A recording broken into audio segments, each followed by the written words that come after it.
阿良和齐静春谁更强？一个成天嬉皮笑脸，走哪儿都是我叫阿良，善良的良。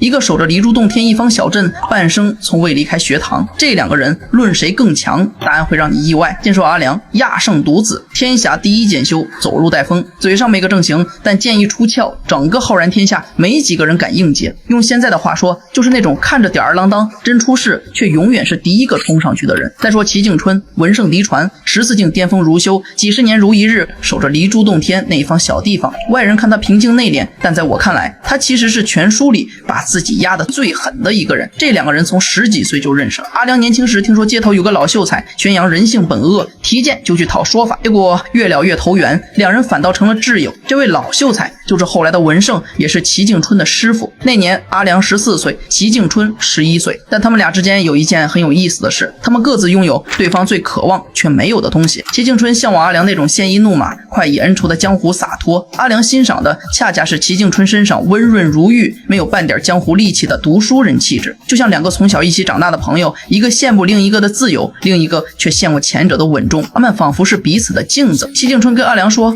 齐静春要跟你去闯荡江湖，我要快意恩仇，我要喝最烈的酒，用最快的剑。阿良没答应，就一句话把他打发了。文胜在旁边听得暗暗松了口气，生怕阿良真把自己最心爱的弟子给拐走。从那以后，两个人走上了截然不同的路。阿良越走越远，成了剑气长虫公认的天下第一剑修，而齐静春把自己的半生都留给了离珠洞天那6000个普通人。这时候再看两人的实力差距，齐静春是14境巅峰，拥有3个本命子。何为本命子？儒家圣人的本命子意味着天下人每写到、念到这个字，都会自动为他积累一丝道行。3个本命字就是3条永不停歇的修为来源，放眼整个浩然天下都是绝无仅有的存在。更何况他3教合一，被誉为前无古人，一旦不死，踏入15境几乎是必然。阿良纵然是天下第一剑修，站在这个量级面前，终究差了不止一截。可就是这样一位几乎不可战胜的读书人，在小镇面临天道反扑，6000番人性命危如累卵之际，说了一句话：小镇3000年的天道反扑，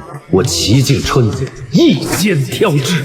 然后含笑赴死。说实话，看到这里我沉默了很久。一个强到足以立教称祖的人，把自己最好的结局亲手关上了，只因为那6000个他守了半生的普通人。消息传到遥远天外，阿良沉默良久，戴上那顶遮蔽契机的斗笠，日身杀回浩然天下。他一路打进大理皇宫，砍断皇帝苦心经营的长生桥。原因很简单，大理王朝是齐静春一手帮助崛起的。齐静春有难时他们作弊上官，事后还反过来要杀陈平安和阿良，有仇报仇，有恩报恩。在我看来，阿良做这件事儿，与其说是复仇，不如说是替齐静春出了一口他这辈子没机会出的气。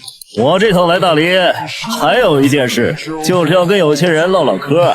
我想告诉他们，齐静春不在意的事情有人在，所以他们谁更强？论境界修为，齐静春高出一筹；论一剑破万法的极致锋芒，阿良天下难逢对手。但真正让人久久难忘的，不是谁能打赢谁，而是这两个人用一生走了2条截然不同的路，却在终点对陈平安说出了同一句话：活着就要希望。记住，以后不管遇到什么，都不要对这个世界失去希望。一个用剑说，一个用命说，你觉得哪句话更重？我觉得都重，只是一个人用了一生去说，另一个人用了一死来证明。有些人注定走不到一起，但心里却认的是同一件事。